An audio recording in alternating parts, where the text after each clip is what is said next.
When Emma reconnected with Daniel, she told herself it was innocent. They had once been close in college, but that was years ago. Life had moved on. She was now married to Ryan, a kind and steady man who had stood by her through every challenge. When Daniel reached out through social media, she convinced herself it was harmless to reply. She never mentioned to Ryan that Daniel was her ex-boyfriend. Instead, she referred to him as an old friend, thinking it would avoid unnecessary tension.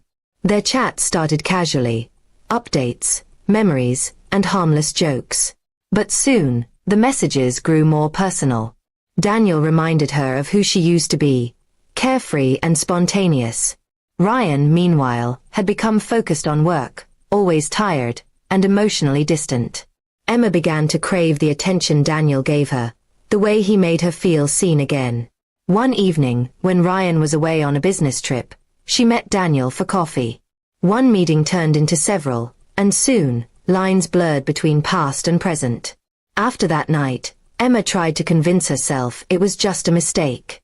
She thought she could hide it, bury it, and move on. But guilt is never silent for long. A month later, she discovered she was pregnant. At first, she was overjoyed. She and Ryan had been trying for a baby for years. But then came the doctor's words.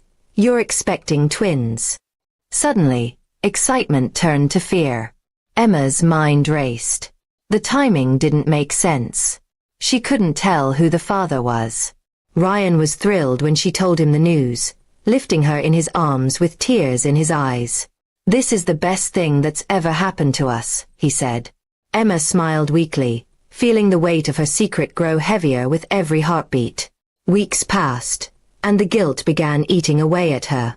Every ultrasound, every nursery plan, every baby name discussion, all of it was built on a lie. Daniel, unaware of the pregnancy, messaged her occasionally, still flirting, still hinting at something deeper. Emma ignored him, hoping silence would make him fade away. But secrets have a way of finding their voice. One afternoon, Ryan came home early, holding Emma's phone in his hand. "Who's Daniel?" he asked quietly. Her heart sank. She tried to explain, stumbling over words, saying it was just a friend from college. But Ryan had already read the old messages, the ones filled with affection and longing. He looked at her as if she were a stranger. The silence that followed was unbearable. Ryan didn't yell. He just stood there broken, as if the life they built had turned to dust before his eyes. He packed a small bag and left without another word.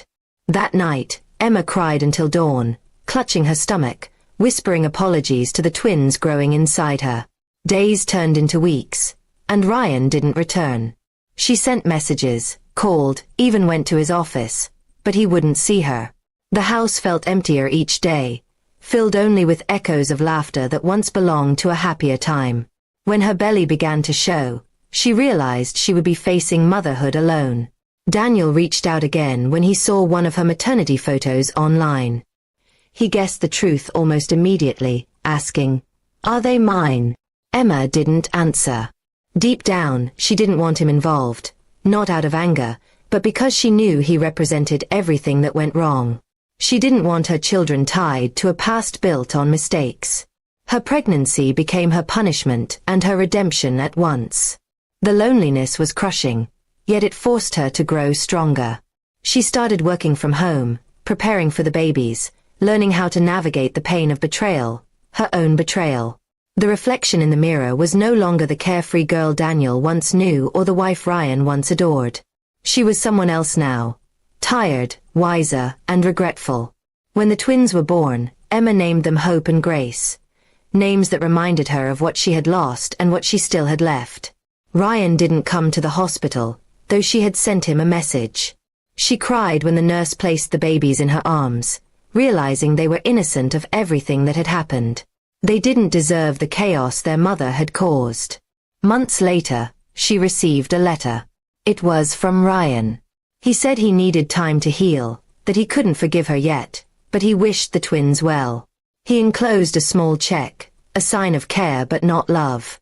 She held the letter for hours, reading it again and again, each word carving new pain into her heart.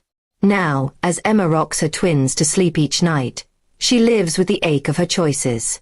She imagines what life could have been if she'd been honest, if she had never let an old friend back into her world. The house is quiet, but the lesson echoes loudly. One lie, however small, can destroy everything you love.